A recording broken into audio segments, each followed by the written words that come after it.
माटी कोड़ता माटी कोड़ता जाके सोवतिन की माटी कोड़ता जाके सोवतिन की माटी कोड़ता। सपना रिकॉर्डिंग स्टूडियो रावतगंज।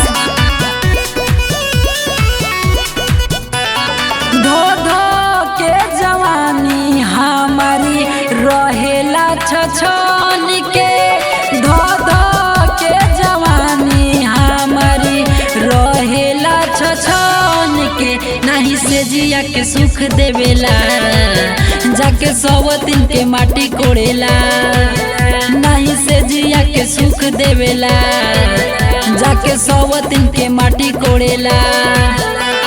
हर घड़ी मुंड बनल देवेला बिगाड़ी हर घड़ी मुंड बनल देवेला बिगाड़ी चटर चटर उ तो सब चाटता जाके सोवतिन के माटी कोड़ता चटर चटर उ तो सब चाटता जाके सोवतिन के माटी कोड़ता।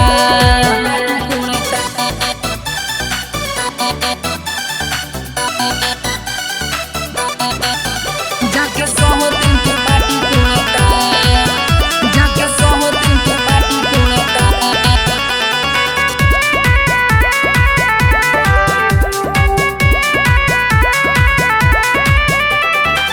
ना जाने कैसन दहिया खिल करी कदेले बियानु जादू हो जौन चीज होवे सोवतिन के पासे उहे नुए राजा हमरो हो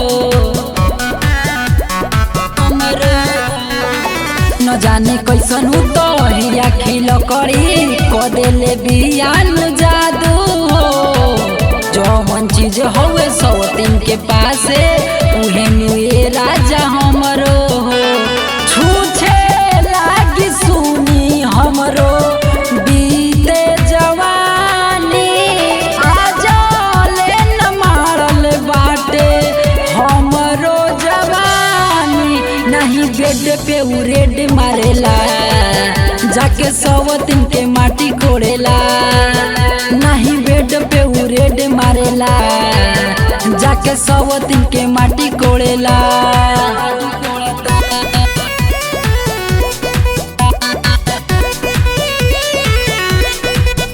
जाके सोवतिन के माटी कोड़ता जाके सोवतिन के माटी कोड़ता।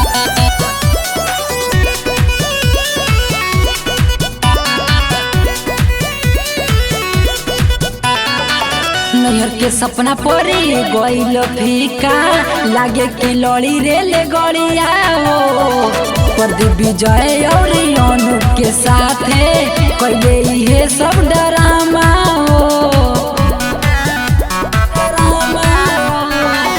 नैहर के सपना परी गइल फीका लागे कि लड़ी रेले गड़िया हो प्रदीप विजय और अनुप के साथे कैले इहे सब डरामा हो।